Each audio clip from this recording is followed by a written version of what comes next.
فأنا ناصح لإخواني بالصدع بالحق تبيض وجوههم. السكوت في مسألة الحزبية يضرها، فاصدع بما تؤمر وأعرض عن المشركين. سلامي على دماج ورجالها والشيخ يحيى ودار العلم يا سعد بانيها. Bismillahirrahmanirrahim. Kita masuk kemana sekarang? 74 kah? Atau iya, akhirnya 74, tak ada tanda yang lain. Baik. Kita masih di muka surat 74 dari Syarah Salasatil Usul. Qala al-Imam Ibnu Utsaimin rahimahullahu taala tentang tafsir azizun alaihi ma anittum. Terasa berat bagi beliau sesuatu yang menyusahkan kalian, yasyukku alaihi ma syaqqa alaikum. Menyusahkan Nabi sesuatu yang menyusahkan kalian. Ya, sebagaimana yang diriwayatkan oleh Imam Muslim dari Abdullah bin Amr ibn al-As radhiyallahu anhuma, beliau mengatakan qaman Nabi sallallahu alaihi wasallam dzata lailah, pada suatu malam Nabi sallallahu alaihi wasallam bangkit, yaitu melakukan qiyamul lail. Kemudian faqara, beliau membacakan firman Allah taala terkait dengan Nabi Isa alaihi salatu wassalam, in tu'adzibuhum fa innahum ibaduk wa in taghfir lahum fa innaka antal azizul hakim. Kalau engkau menyiksa mereka, maka sesungguhnya mereka adalah para hambamu. Namun jika engkau mengampuni mereka, maka sesungguhnya memang engkau adalah maha perkasa lagi maha penuh hikmah. Dan juga membacakan firman Allah Ta'ala terkait dengan doa dari Nabi Ibrahim. Faman tabi'ani fa innahu minni wa man asani fa innaka ghafurur rahim. Barang siapa mengikuti saya, maka dia termasuk dari golongan saya. Barang siapa mendurhakai saya, maka sesungguhnya engkau maha pengampun lagi maha penyayang. Maka Nabi mengangkat kedua tangannya mengatakan Allahumma ummati ummati fabaka. Ya Allah, umat saya. Kemudian beliau pun menangis. Maka Allah ada di atas langit ketujuh mengatakan kepada Jibril, ya Jibril, idhab ila Muhammad fasalhu ma yubki. Pergilah kepada Muhammad dan tanyakan pada dia apa yang membuat dia menangis. Maka Jibril datang kepada Nabi Muhammad, padahal perjalanan entah bagaimana itu dari 7 langit sampai ke bumi, menanyakan. Maka Rasulullah mengkabarkan apa yang beliau baca tadi dan apa yang menjadi pikiran beliau, yaitu beliau memikirkan keadaan umat beliau. Kemudian Jibril naik lagi ke langit, bercerita pada Allah, wa rabbuka a'lam, dan Rabbu tentunya lebih tahu.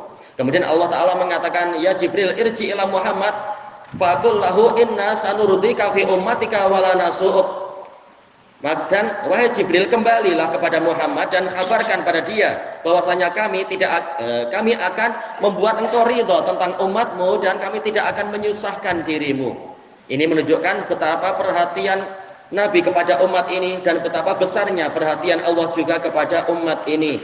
Dijadikan mereka adalah penghuni surga yang paling banyak. Mereka dijadikan, yaitu syafaat Nabi memenuhi, meliputi lebih dari setengah umat ini dan seterusnya. Atau kurang lebih demikian, beberapa riwayat menunjukkan syafaat beliau itu sangat luas, jauh lebih banyak daripada syafaat para nabi-nabi yang lain, sehingga umat Muhammad mencapai lebih dari separuh dari penduduk surga dibanding umat-umat yang lain. Padahal umat yang lain lebih banyak dan lebih panjang umurnya, tapi umat Muhammad yang mendapatkan rahmat lebih banyak. Ini adalah kasih sayang untuk umat ini. Maka kita wajib bersyukur dan setia kepada Allah, setia kepada Rasulnya, dan seterusnya. Kemudian terkait dengan ayat lafaz yang setelahnya, harisun alaikum ay ala manfaatikum wa daf'id dzurri ankum. Yaitu Nabi Muhammad Shallallahu Alaihi Wasallam sangat bersemangat untuk memberikan manfaat kepada kalian dan menolak bahaya dari kalian. Seluruh syariat beliau itu demi kebaikan kita sendiri. Tatkala beliau memerintahkan kita melakukan sesuatu, itu demi kemaslahatan kita, memperbanyak pahala, sampai bahkan yang paling ringan sekalipun. Apa di antara yang paling ringan? Yaitu imatatul adza anit thariq, menghilangkan gangguan dari jalan. Baik, wa antum mital adza anit thariq shadaqah, engkau menghilangkan gangguan dari jalan, itu juga bagian dari sedekah, bagian dari cabang iman. Ini nilainya besar sekali. Juga apa? Tabassumuka fi wajhika li akhika shadaqah, senyumnya engkau di hadapan saudaramu di wajahmu untuk saudaramu adalah sedekah, ternyata yang ringan-ringan seperti ini juga mendatangkan pahala. Sementara satu kebaikan dilipatkan menjadi 10 atau lebih untuk umat ini. Tayyib. Dan juga Rasulullah mengatakan, ya Abu Dzar, idza tabahta maraqan fa'aksir ma'ah wa ta'ahad jiranak. Wahai Abu Dzar, apabila engkau memasak maraq, yaitu sup, walaupun sekedar sup, maka perbanyaklah airnya dan bagikan kepada tetangga-tetanggamu. Periksa tetanggamu siapa yang memerlukannya dan sebagainya. Tentunya dengan rasa yang tetap sedap ya. Kalau airnya terlalu banyak 1 ton ya nanti jadi hambar. Tapi disesuaikan apa yang layak diberikan untuk mereka, tetap sedap. Jangan seperti anak dulu. Ya, setiap kita, setiap pelajar ada niat baik lah, insya Allah sekali-sekala kalau tidak sedang kedekut, tidak sedang pelit. Anak pernah masak agar-agar di damat waktu itu, tapi tak pandai masak, tak pengalaman. Anak pikir ini kalau tambah air jadi banyak loh itu. Setelah selesai masak, anak kasihkan ke teman, dia mengatakan, kenapa hambar? Anak bilang, anak tambah banyak air biar semua kena. Nah, itu silap. Iya, kalau airnya terlalu banyak tak jadi agar-agar nanti. Ya namanya belum punya ilmu cara masak agar-agar. Baik. Jadi memang harus belajar, tidak cukup dengan niat yang baik. Baik. Tentunya intinya adalah manfaat. Kalau tidak bermanfaat ya memang tidak diberikan. Dan juga untuk menolak bahaya, tidaklah Nabi itu melarang sesuatu kecuali karena di dalamnya itu ada bahaya. Makanya Nabi SAW mengatakan, wa ana akhidun bihujjazikum anin nar wa antum tafallatuna min yadi. Sebagaimana dalam hadis Abi Hurairah, dan semakna dengan itu hadis Jabir, aku yang menahan ikat pinggang kalian, jangan sampai masuk ke neraka, tetapi kalian yang melepaskan diri dari tanganku. Nabi berusaha menyelamatkan kita, tapi kita yang sok kebal, ingin masuk ke dalam neraka, istilah kasarnya. Baik, ini bahayanya melanggar larangan-larangan Nabi, padahal niat Nabi baik, tujuan Allah baik agar kita selamat. Kemudian yang berikutnya, bil mu'minina raufur rahim. Sangat berbelas kasihan dan menyayangi kaum mukminin.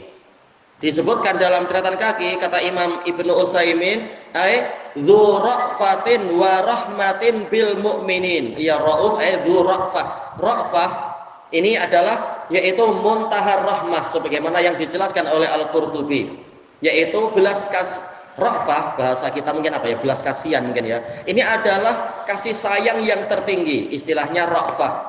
Rahmah ya kasih sayang. Walaupun sebenarnya adalah apa, ismun jami'un likulli khair, itu rahmah kata Syekhul Islam, nama yang mencakupi seluruh kebaikan. Jadi Nabi memang sangat menyayangi.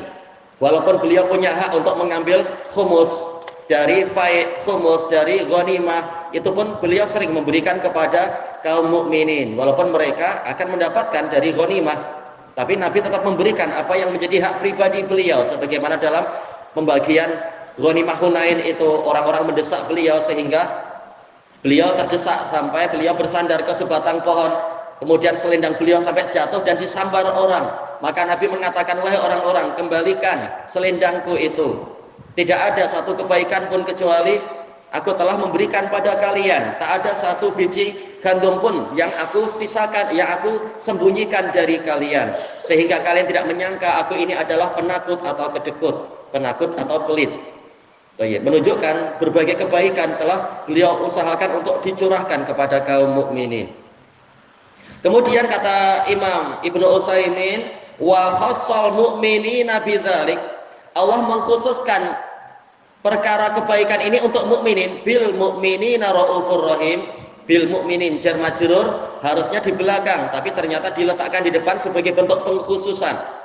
Li'annahu sallallahu alaihi wasallam ma'murun bi jihadil kuffari wal munafiqin.